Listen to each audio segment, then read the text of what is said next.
Hello, welcome. Tonight on the Hideout, we're going to be talking to my good friend and co-contributor, Commander Cody Murray is going to be on and trying to explain to me why he's so passionate about football, why it matters to him, and why he and so many people get so insane over it. Join us tonight.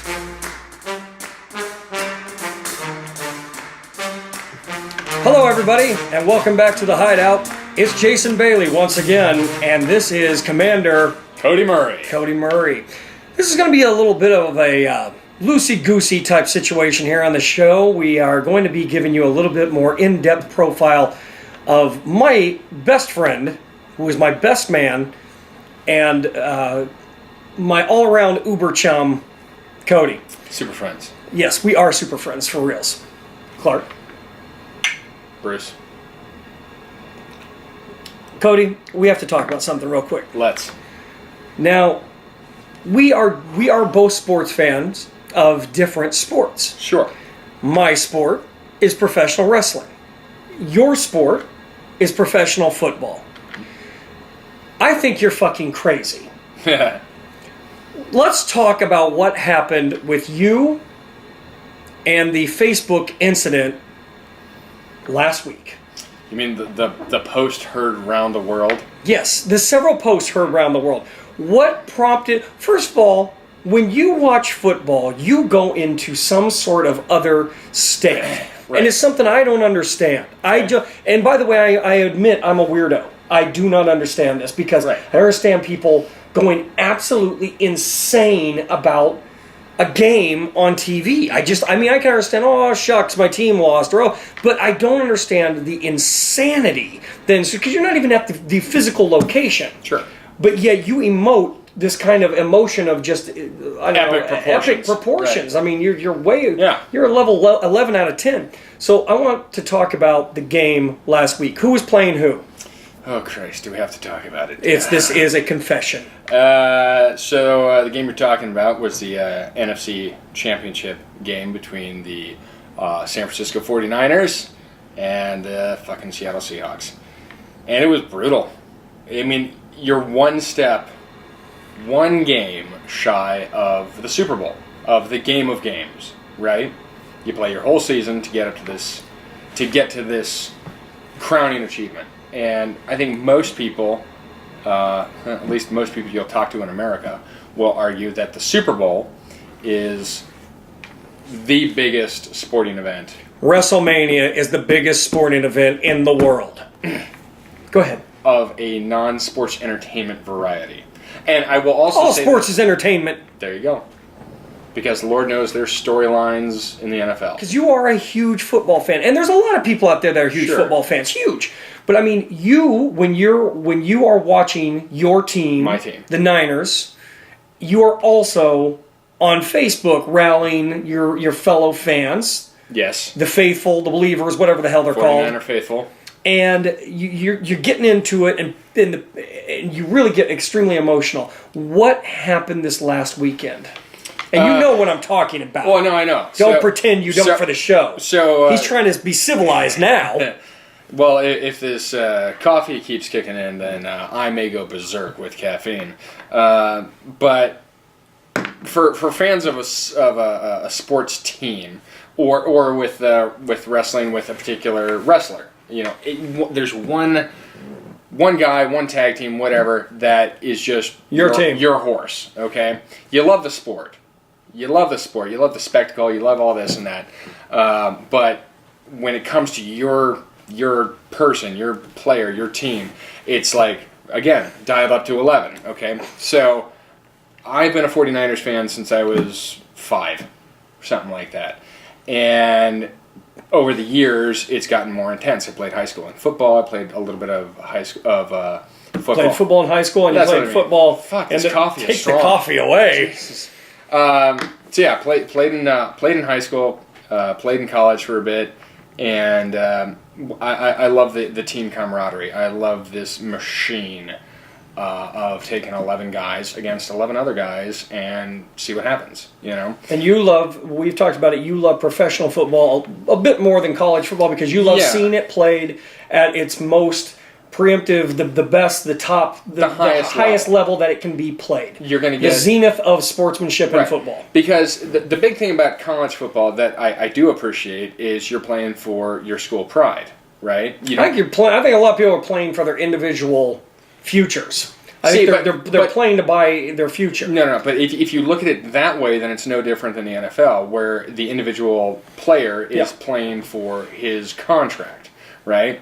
So when you're looking at college football, I think you're looking at young guys that are, yes, they're playing to try and raise their stock in the NFL draft. Mm-hmm. There's guys that know they're not going to go pro because they're average or whatever. But there is no money involved. For the players, for the school, shit, they make a ton.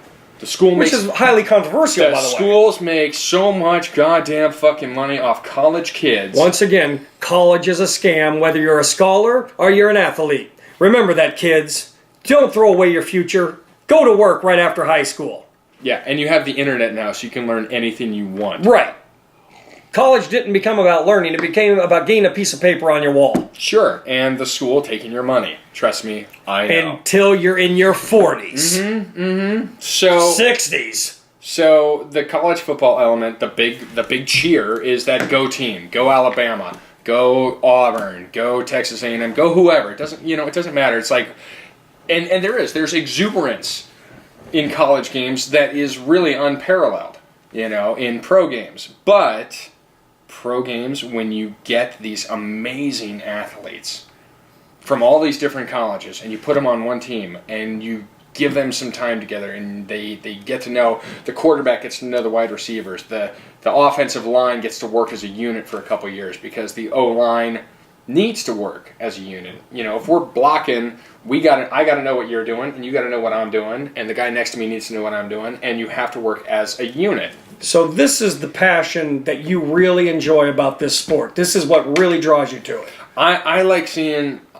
I've gone from liking it as just a game when I was a kid, yes, to looking at the strategy, to looking at the chemistry, to looking at the backstory, to looking at all the components that make a team work, and regardless of how good all that stuff is, a team can still trip, Right. There's the old adage of any given Sunday, any team can beat any other team. Right. It's like in MMA, at any given night, one guy can beat another guy. Sure. That's just how it is. It's exactly how it is. So what happened last weekend? Last weekend, a week and a half ago, the Niners went up to Seattle, which is self-proclaimed as the loudest stadium in professional sports, though Kansas City later beat them officially on the decibel meter. And they played a knockdown, drag-out game, and we missed it by that much. The Niners missed it by just a couple of feet and lost the game to Seattle. Seattle goes on to the Super Bowl. And during the game, I was on my phone and... Did you enjoy some beverages during the game? Couple. Yep. The better question is, did I eat anything during the game? Nope. Not really. So I had some like malto meal, like cream of wheat, at the beginning before the game started, before the first game, before the Patriots. That's a real tailgate. Cream of wheat. And then I made a big batch of guacamole, which is fantastic, and lots of chips, and just eating that. And then I ate so much, I can't eat anymore. But I didn't make any like solid food. You go on Facebook. And what happens as the game progresses? Well, I posted some Go Niners stuff and fuck you Seahawks and so forth. And one of my friends from college actually posted in response like, dude, me and my wife have a bet. We're trying to figure out the over-under of how many posts you're going to make about the 49ers today. And I kind of took that as a challenge. I'm like, oh, well, it's you 10. Will see that Cody succeeded. No, I actually didn't. I only posted 6 times. Well, they were whoppers. But the last one... That's a lie. The last... There was at least 2 or 3 that we need to talk about. Well, you'll have to remind me what they were. So anyway, so I'm not even watching the game. I'm just violent. looking on Facebook, and as the team lost, your team, the Niners, lost. Because the refs were fucking bought. Fucking bitches. Because they were bought. Whores. Okay. You posted one post about anyone who wants to talk shit I'm ready because I will rain down hellfire on you or whatever. This is a post that you put. I think that was almost tied in. exactly. That was tied in with the last one. No, and then that post went away. Like you thought better of it later on. That went away. There was another post that came out about fuck Seahawks and fuck everyone. That was the last the one. fuckity fuck. And that is the one that was the most responded to. That people were, telling you to chill out. And then there was somebody who said there's no need to use that language. And these are people are friends with you on Facebook. Some of them. This is my page and this is my, podium. And guess what? I had 10 beers and 5 chips and a half a bowl of guacamole. So this seems like a good idea to me. And for the most part, when I posted that, and folks, look, I am a Leo. I was born in the year of the dragon, the Chinese. And your middle name is what? My middle name is Rain. Fucking R-A-I-N. Because I was born on the first rainy day of a drought year in 76. Thank you very much. And I was born in a snowstorm. That makes sense. You're a very cold person, Jason. Jesus. So I'm very fiery, and I like attention, and I'm emotional, and I wear my emotions on my sleeve, and whatever. And I just fucking blew up because Seahawks fans. But no one seemed to be attacking you. Only one person. You seemed to be the one that came out and was like, fuck everyone! If you want to fight, I'm here! It didn't seem like anyone was coming after you. And that's fine, because I go on the offensive. Because I know... the best defense is a good offense. That is correct, sir. Right? Because you're not a football fan. And by the way, I readily admit that. Okay. So I don't. That's why we're doing this show, because I don't understand why this kind of emotions come out of a fucking game. Sure. It's like fucking. It's a game. If you go into a bunch of millionaires playing. And Jerry Seinfeld said that we're not rooting for the player, we're rooting for laundry. Because if you, the player... Go put on a different shirt. You're going to get cheered by a different fucking... I fucking hate city. You now. Yeah. I'm rooting for the jersey. Right? Wow. That's how it is. Good job, Jerry, because you just hit it right on the head there. So if I go into any store in LA and I have my Niners hat on, my Niners shirt, etc., it's kind of 50-50 what kind of response I'm going to get. Now they've been a good team the last 3 years, but I've liked them for the last 30 years. And through the thick and thin. And some people are like, fuck you, Niner, motherfucker, fucking blah, blah, blah, blah. I'm like, really? Because I'm wearing the colors?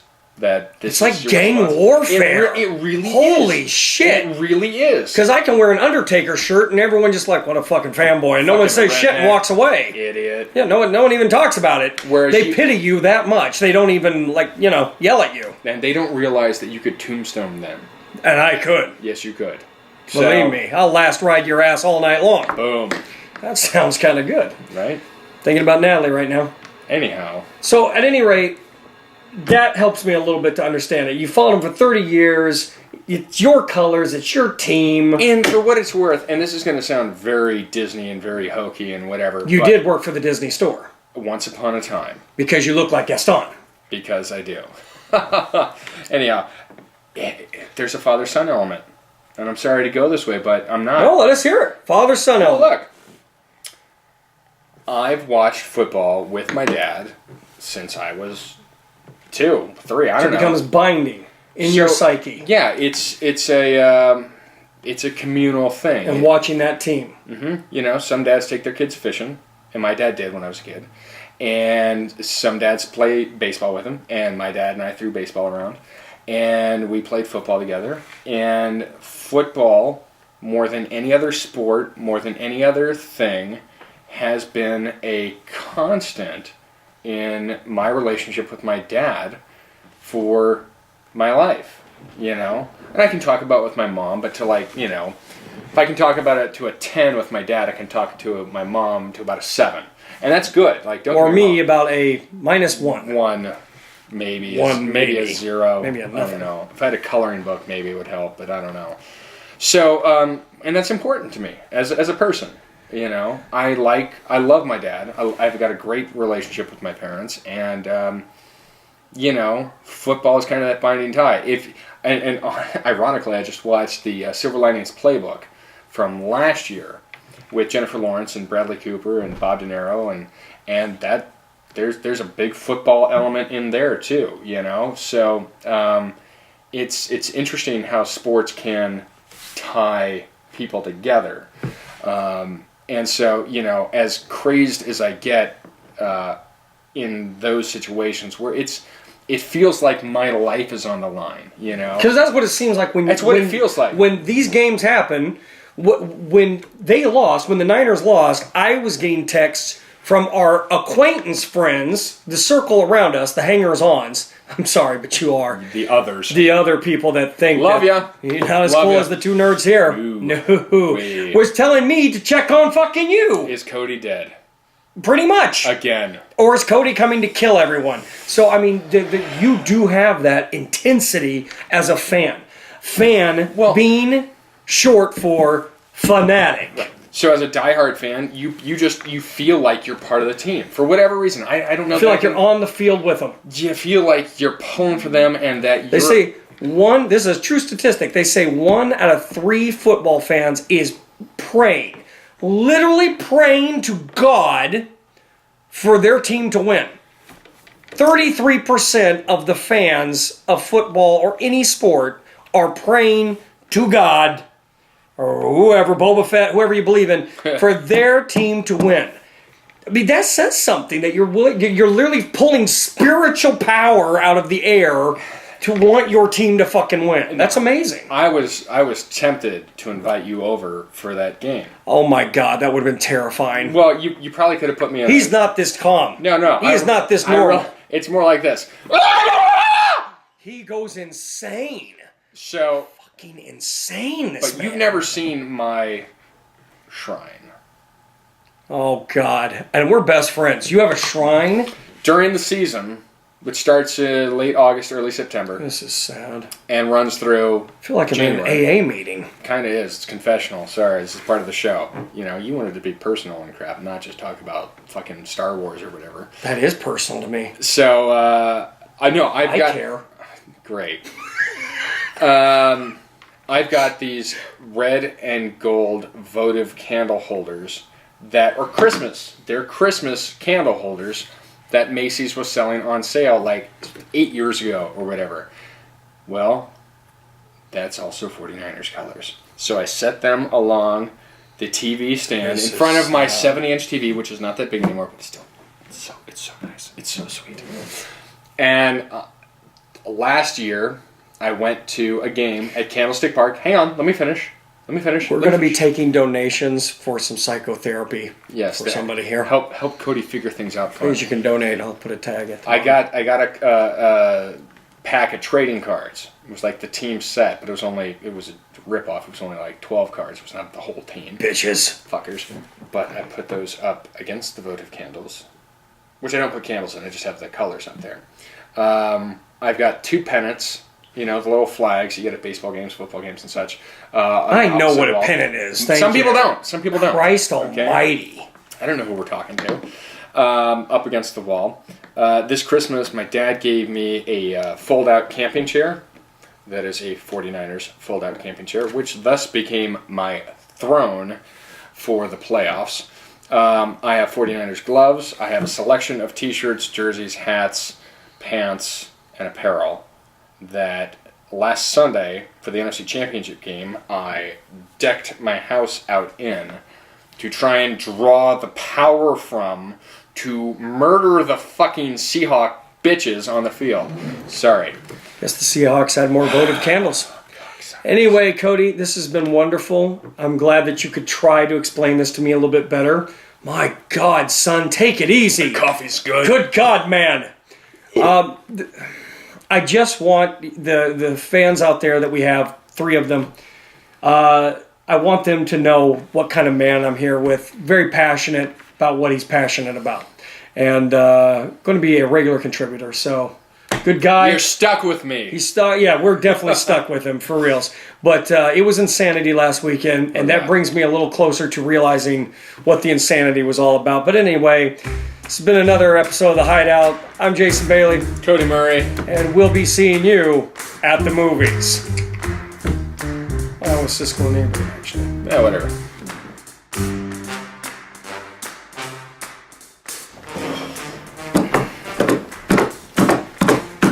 Looking very Nathan Fillion there. Could be worse. He used to look good.